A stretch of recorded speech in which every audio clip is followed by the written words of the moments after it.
Many of you have seen online the title of the words tonight, The Healing Power of Unconditional Presence Again. And again, I seem to be kind of stuck on this topic. I think this is my third or fourth round of addressing loving kindness. And when you think about it, that the little prayer I said at the end, may all sentient beings, think about it, may all beings be filled with happiness and the causes of happiness. All beings. All beings. Even that person, it's just, yeah.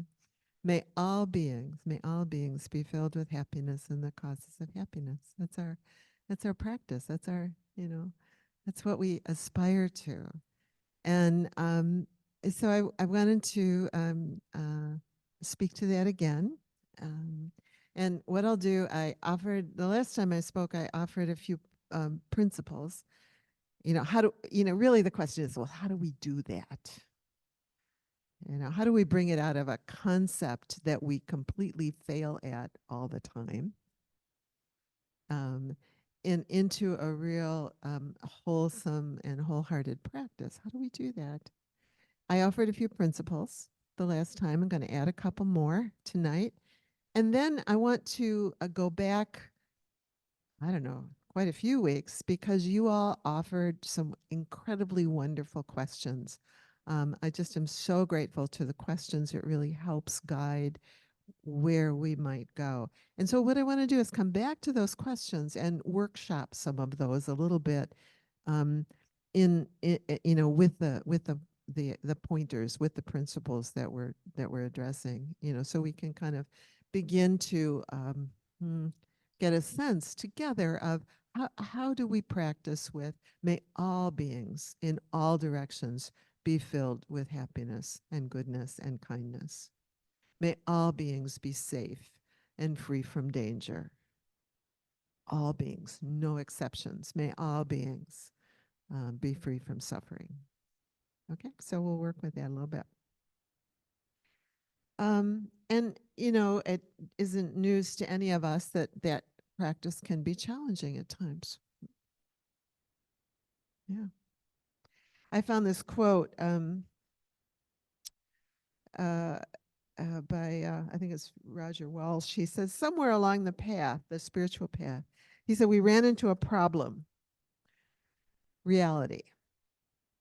It gradually became apparent that many classic accounts of spiritual life are idealistic and unrealistic, not unlike the Hollywood sagas of boy meets girl, boy and girl fall in love, ride off into the sunset and live happily ever after. Anyone who has ever been in an intimate relationship knows that something has been left out of that story. Anybody? In short, spiritual practice turned out to be far more complex and demanding than it first seemed. True, there were many gifts and graces along the way, and the glimpses of our spiritual potentials were awe-inspiring. But covering these potentials were layer upon layer of difficult emotions, demanding motives, compulsive conditioning, and countless old wounds, fears, and phobias. And ironically, spiritual practice often made these challenges more apparent and difficult to deny. One of the things that can be kind of confusing about our spiritual practice, especially as we offer it here at IMCC, maybe especially, is that there are different doorways. There are different ways of working with our spiritual practice. I'm going to talk a little bit more about that in my next talk, she thinks, which will be on January 2nd, and just kind of looking at trying to make sense of it, because otherwise it can be a little bit confusing. One week we talk about non-dual awareness, and the next week we talk about, focusing, bringing awareness to the breath, and how do they relate, and what do they do, and what do they all have to do anyway with loving kindness for all beings. So Susan's talk was just awesome about when she guides us into non-dual awareness. And it is just perfect. It's just so rich and wonderful and true. And for some of us, we kind of go, huh? And, gee, don't know how to do that, or I can't quite get it, or whatever. And what does that have to do with loving kindness? Well, what it has to do with loving kindness is what she's pointing us to is that we are whole. We are, if you will, beings of light. Mhm. There is goodness. There is resting in loving kindness, and and it just is. There's nothing, and I think Susan said that in her talk. There's nothing that can damage that. There's nothing that can change it. There's no trauma that I had when I was 4 years old that can uh, uh, obliterate that goodness, um, and that quality of non-dual awareness. The problem is that our life experiences can cover over that awareness and make it seem that we are somehow not connected in that way. Not, it's maybe true for other people, it's not true for me. Um, but it isn't true that we can damage it. So she's absolutely correct. So one way is to kind of practice really connecting, where Susan will ask, who is aware. We practice just resting in awareness. And another way is that we can kind of work with softening some of the obstacles. And so sometimes that's what we're doing. We're going to work a little bit tonight with softening some of the obstacles. Um, and both of them are really have the same intention, which is may all beings rest in goodness and kindness. May all beings be safe. That is our nature. That is what we're called to discover and remember. Um, we are spiritually whole and cannot lose or damage that wholeness. There's a quote from Einstein. He says, a human being is part of a whole called by us the universe, a part limited in time and space. He experiences himself, his thoughts and feelings, as something separated from the rest, a kind of optical delusion. This delusion is a kind of prison for us. That's something we'll look at tonight. This delusion is kind of a prison for us, restricting us to our personal desires and to affection for a few persons nearest us. Our task must be to free ourselves from this prison by widening our circles of compassion to embrace and deepening, I would propose, our circles of compassion to embrace all living creatures and the whole of nature in its fundamental beauty. This is Einstein who's speaking. Mm. And nevertheless, in our delusions, we lose contact with that. We just do. Over and over and over again, we think we're separate. It happens. Mm. We become confused. We become reactive. Or is that only me? No? Very good. We become reactive. We become stuck. And we think we're failing. And we think our failure is very personal. Mm.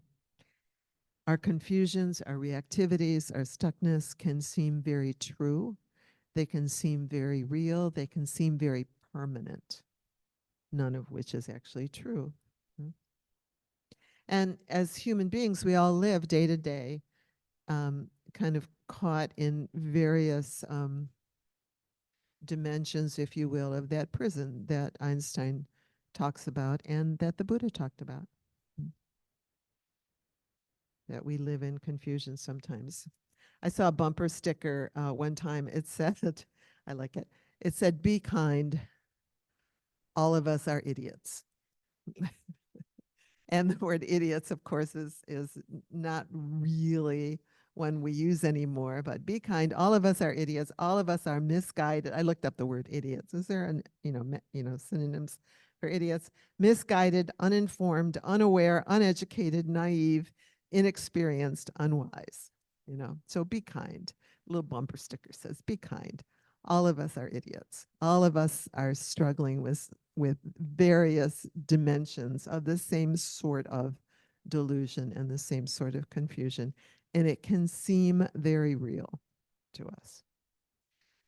So you asked a bunch of questions. I'm going to run through them very quickly and ask you just to kind of notice if any of them are interesting to you, because I'm going to come back to these at the end, and we'll workshop them somehow. We'll kind of work with them a little bit.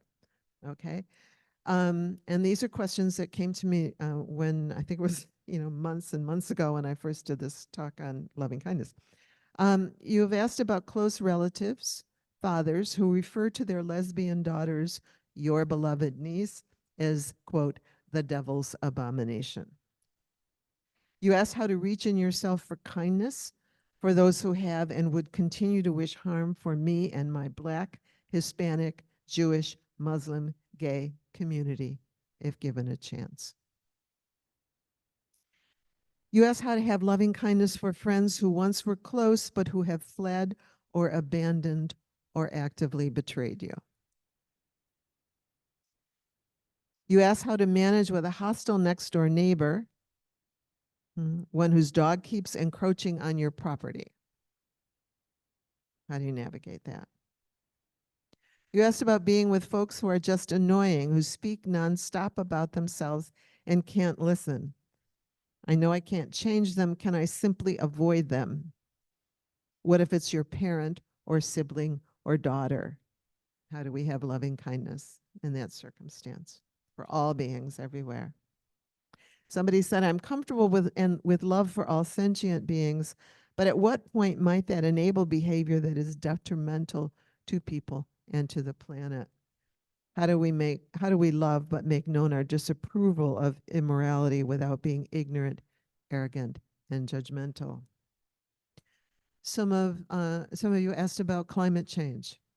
How do we, offer loving kindness to people who resist the destruction of the planet?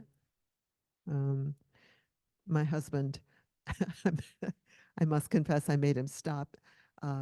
Wanted to know about certain politicians. Okay, we're just having a nice time here. We're not going to talk about that. You asked how to have courage and be strong and keep giving no matter what.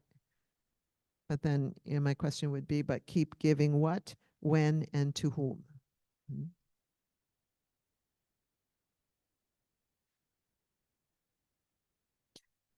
Okay. So those are some of the questions I want to come back to. I would propose that all of them are wonderful and holy places. Used properly, they are doorways for deeper and deeper clearing, for deeper and deeper understanding of how do we practice loving kindness for all beings without exception, which is to say, how do I relax back into what Susan might say is our own true nature? There are lots of ways of describing that. Last time I spoke, I offered 3 principles. I'm going to review those and then add a couple more. One of them is, and I didn't speak of them in this way the last time, but I'll frame them. One is, if we take refuge in the Buddha, the Buddha says, I found a way.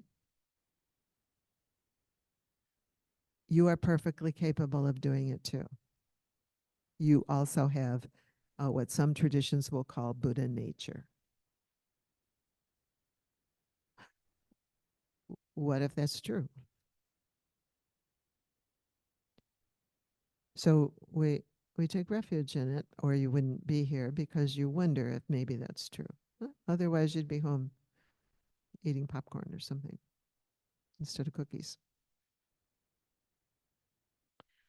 So, and then refuge in the Dharma. So, a refuge in the Dharma. And last time I talked about dukkha, the first noble truth of the teachings, which is there is stress, there is suffering, there is, the Buddha called it crap, I think, you know, there is stuff that happens that really kind of sucks.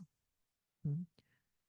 And it's just part of this human life that things happen that are unpleasant, disagreeable,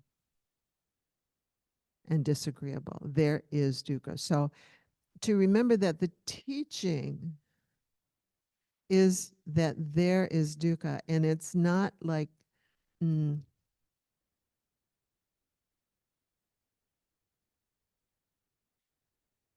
it's not like somebody, it's not like it's wrong. I'm hesitant to say it quite that way, but it's not wrong. It just is, because one of the qualities of our lives as human beings on this planet is that we get confused. And dukkha arises out of confusion. We think that we can, by having a lot of greed, by trying to get things, we'll be happy. We think that if we just fight with things that we don't like, then that will bring happiness. So that there's this ignorance that causes dukkha, that causes, and it just is, as human beings, we're kind of stupid in relation to really getting the truth of this fundamental reality. Just part of the deal of being born. Jack Kornfield says if you want it to be different, you have to decide to be born on a different planet. It's just part of the deal on this planet. There is dukkha. So one of the principles that I spoke to last time there is dukkha. The second one was start where you are. That can be helpful with some of those big questions. The big questions like politics or Gaza or climate change. Mhm. Start where you are. Emma Chodron says,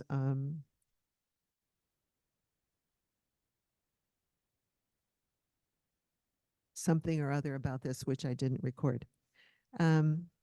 So just knowing that it's like this now, however it is, externally and internally. So it's like this externally. You know, there's that person who betrayed me. That happened. And then that is like this internally. This is what it's like for me. And in particular, this is what it's like in my direct experience in my body. So the invitation is to start where we are and to bring a kind and curious inquiry to the experience of the present. I spoke last time about difficulties are not failures. This isn't a test that you get, you know, you're supposed to get a nice passing grade on, but it's an inquiry. Overwhelm is not a failure. If where you are, if where I are is overwhelmed, that's where I am. Start where you are. If where I am is, oh my gosh, this is too big, start where you are. Make it smaller. You know, bring the awareness to something that's manageable, just as you might with dinner, that you might choose to only eat what you could digest. Here's a new principle I want to add. And this one's really important. Um, uh, and I'm going to read a quote. This is from Andy Olinsky, and he's talking about loving kindness practice. He says, simply stated, Metta practice is not about them. It's about you. It's an important point because we can be confused and think that somehow a loving kindness practice or even a compassion practice, folks were talking last time about a compassion practice, that loving kindness, it's about me kind of putting loving kindness out there someplace. And it's not about that. What it is, it's about, here's Andy again. He says, you do not love other people because they deserve it or because there might be a spark of goodness in the hardest of hearts. The practice of loving kindness is for cleansing your own mind stream. It is a healthy mental and emotional state. And the more often you can conjure it up and sustain it over time, the better off you are. And he goes on to say, and furthermore, therefore, the better off you are of bringing some quality of goodness into the world. And we all know people who work for good and wholesome causes, but who do so with such a quality of rancor and closed-heartedness that what it does is it just kind of brings up more resistance. You know, wars, breeding wars. So it's really important, I think, to understand that our loving kindness practice is about working with our own hearts, our own minds, and our own hearts, such that there is a quality of kindness, however big it is. The kind of different directions, first for myself and then for, someone close to me and then a mentor and then a neutral person and then a difficult person and then an enemy. But we bring it, first of all, to ourselves and we only open as we are able. It's sort of like cooking our hearts, if you will, cooking our minds and hearts in such a way that we can include more and more in that quality of care. So I think that's really important because I think that, we can misunderstand the teaching and try to make ourselves be something because we think it's a good thing to be. And then one other thing that's a new principle that isn't really new, we've talked about it before, that loving kindness, like compassion, isn't an absence of boundaries. And that often comes up. It's like, well, what about, if I'm, even in that question that is, you give and give and give and, no matter what, is like, well, I'm not so sure. you know. And if someone is abusive or behaving immorally, um, you don't just enable it and not say no. You think about how you are loving with a 2-year-old. Oh, honey, of course you can play with those matches. I just love you so much. I want you to be happy, and that would be fine. No, it's not. Yeah.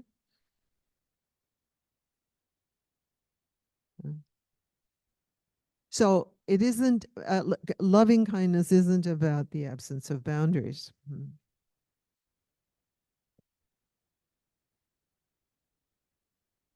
This is Pema Chodron. She says, kindness doesn't only imply trying to be good. When we find ourselves in an aggressive relationship, we need to set clear boundaries.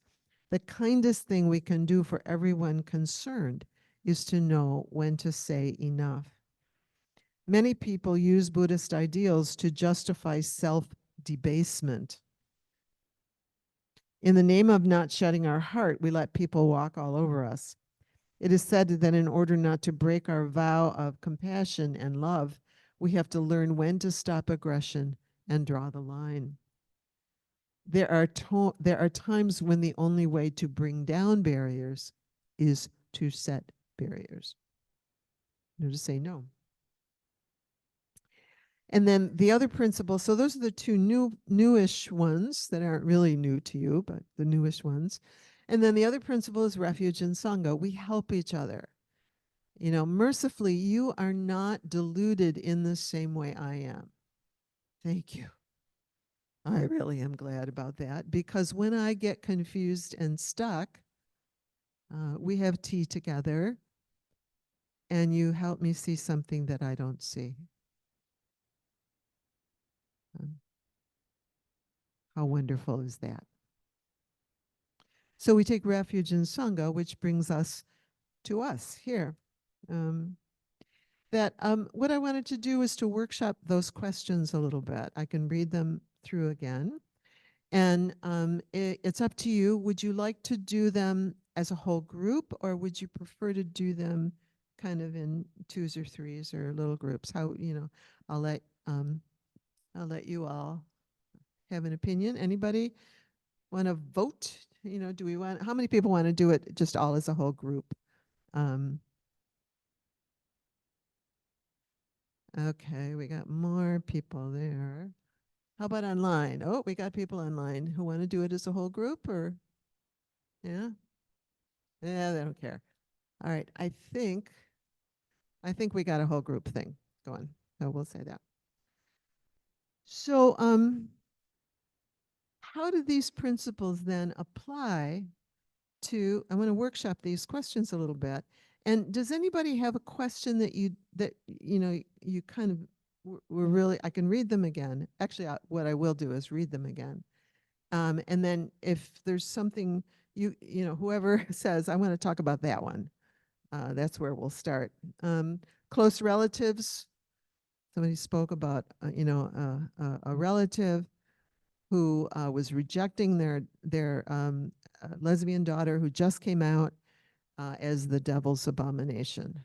Um, you know what to do about him, what to do about the wife who was a relative, and how to navigate that with loving kindness. How to reach in yourself for kindness for those who have and would continue to wish harm. For my Black, and I added Hispanic, Jewish, Muslim, gay community if given a chance. How to have loving kindness for friends who once were close but who have betrayed me. How to manage with a hostile next door neighbor, maybe one. Um, I have a friend whose neighbor kept planting things on their property and how to navigate that, or whose dog uh, keeps barking. Being with folks who are just annoying, who speak nonstop about themselves and can't listen. Um, I'm comfortable with love for all sentient beings, but at what point might that enable behavior that is detrimental to people and to the planet? How do I navigate that? Um, how to have courage and be strong and keep giving no matter what. Anybody want to pick one that you want to inquire into? Your call. What you do, actually, all you have to do is raise the question and then we're going to ask other people to help us answer it. Anyone? Anyone online? Got one you want to look at?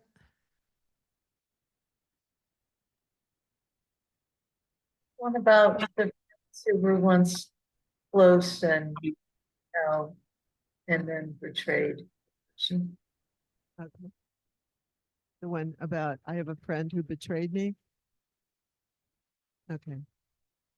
Yeah, the one about friends who were once close and then something about betrayal, and then they betrayed the person. Okay. All right. All right. Who wants to help Barbara? Here we are, her community. How, where do you begin with that? With the practice of loving kindness. Now we could imagine that the practice of loving kindness is we sit down and kind of white knuckle ourselves. We go, may you be filled with loving kindness, you are good, you know. Anyway, that's not really what we're talking about. How do we navigate? Anybody? Yeah. Oh, right. Jan.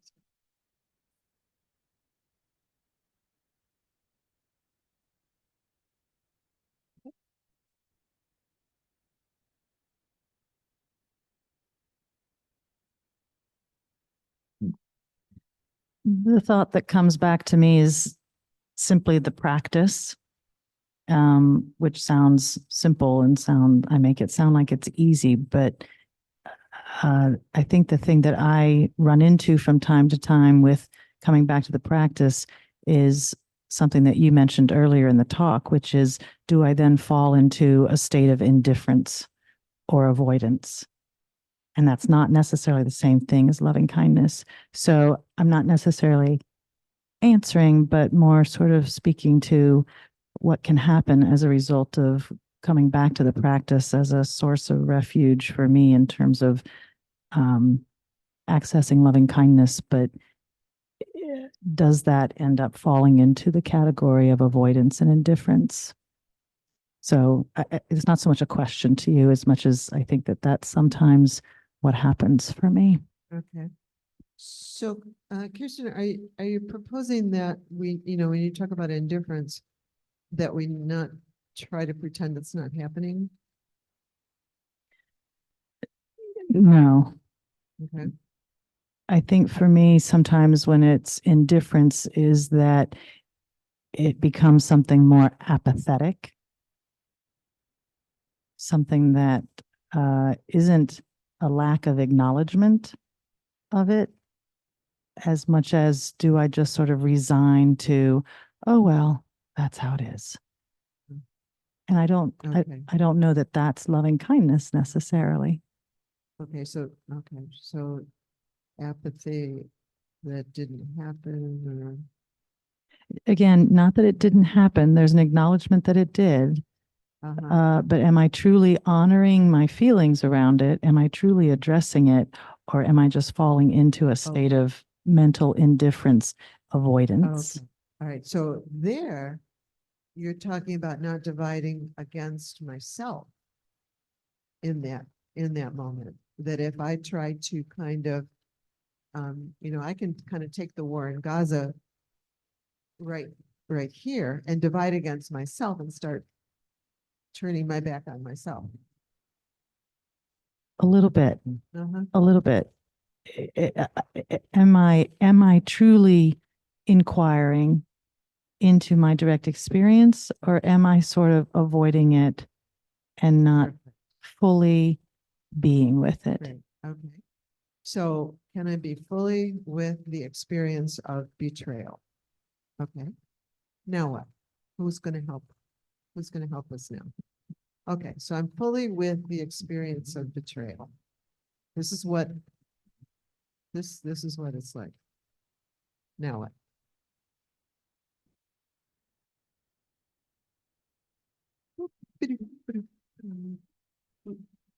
Who is it? John? Well, I find it might be helpful to remember that the other person or persons are also suffering in their own way, and we don't know in what way. We just know that they probably are too. So to be sympathetic to that. Okay, good. So we can be sympathetic to that. What if I can't be sympathetic? What if I'm just mad or hurt?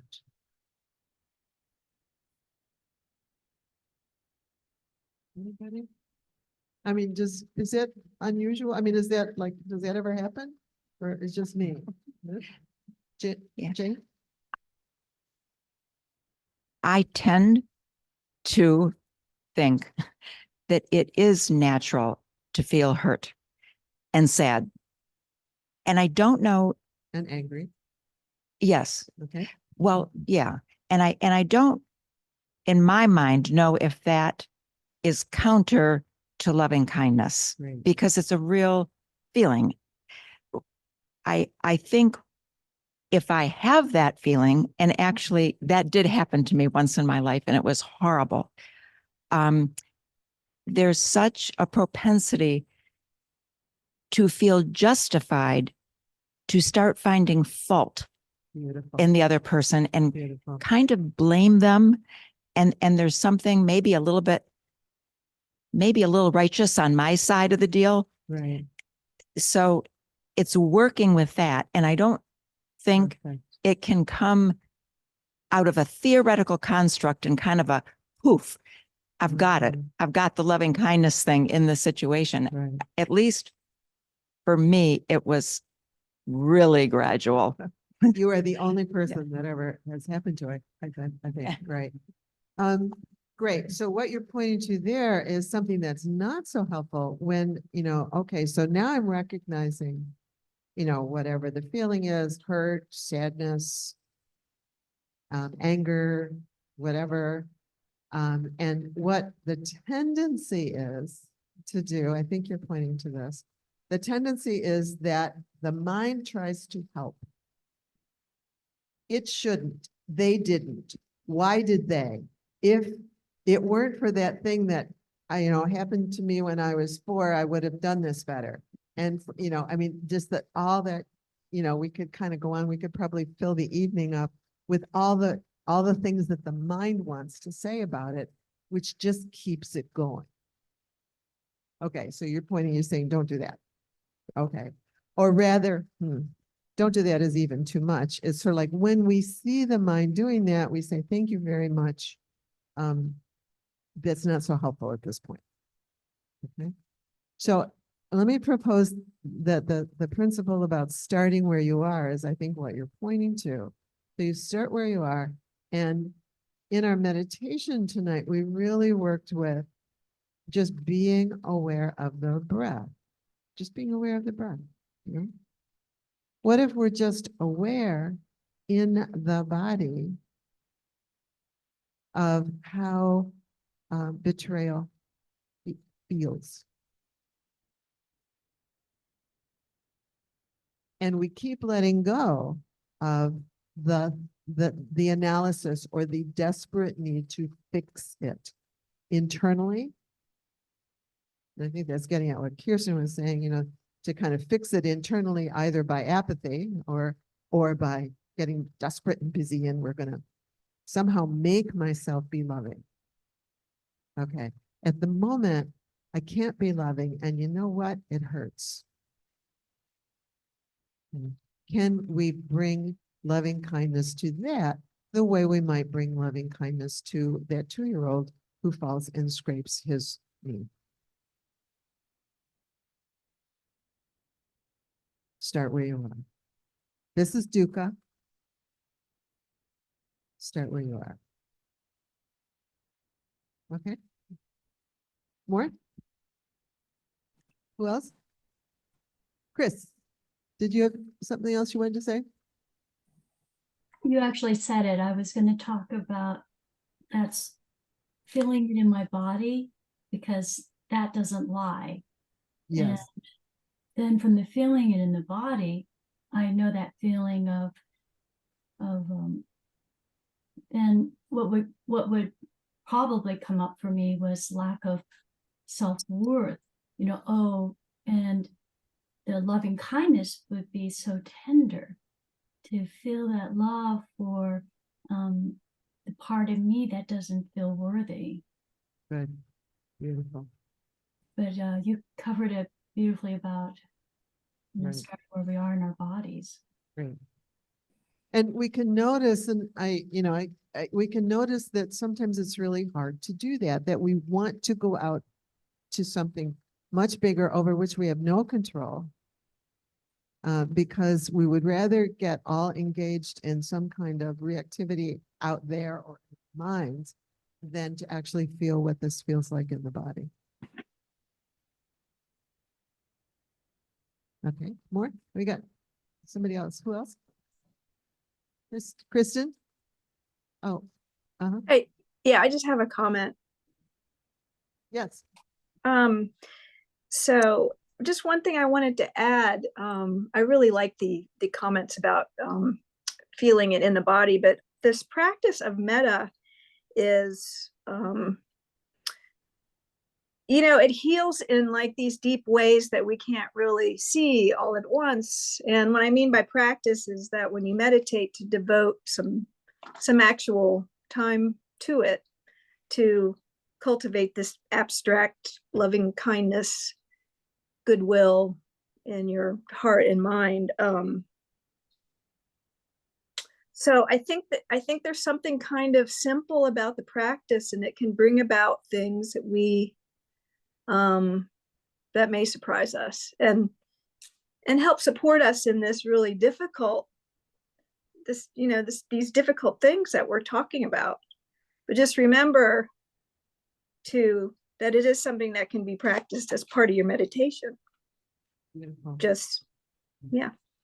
And it's that where you're saying it's sort of like priming the pump, you Yeah. know, that, if we go back to Susan's teaching, that we're really kind of priming the pump. There's water there. And that we can practice priming the pump of touching into that quality of goodness. Okay. Well, so much for all the rest of the questions. But you might just play with it a little bit and just see what, how do these principles, how might they relate to some of these more challenging problems? And the investigation really is part of our practice. What's needed here? What's needed? Where is suffering? Where is the end of suffering? What can I bring?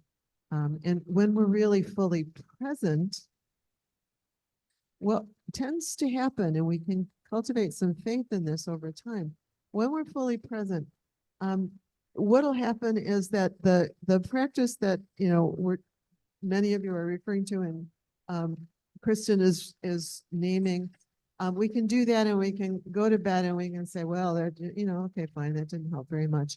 And then we'll have a dream, or we'll wake up in the morning with a new insight, and it seems unrelated to our practice, but that we can just keep cultivating and inquiring, how do I be with this, and what's available to me and what's needed.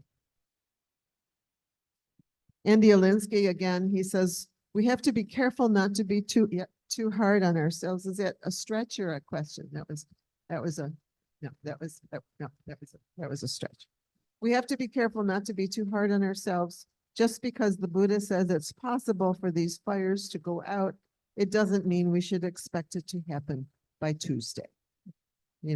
So patience, kindness, the slow, unglamorous, and there's another quote I found, the slow, unglamorous work of healing, the way worms work in the garden, tunneling ceaselessly so the earth can breathe. Just know that, so just be little worms working in the garden and working with, wondering, how does this loving kindness thing work?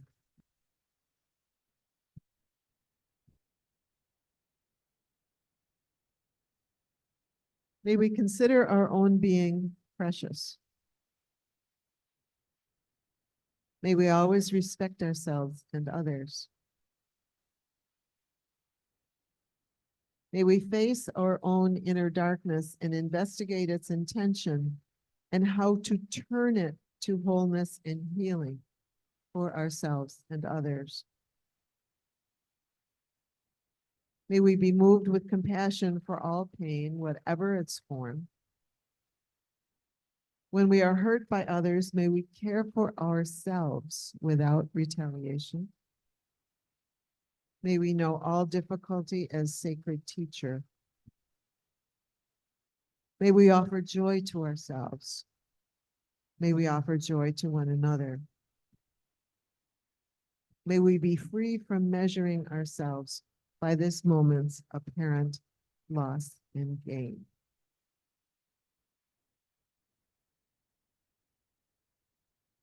Okay. May we be free. May we be happy. I love you. Thank you for being here.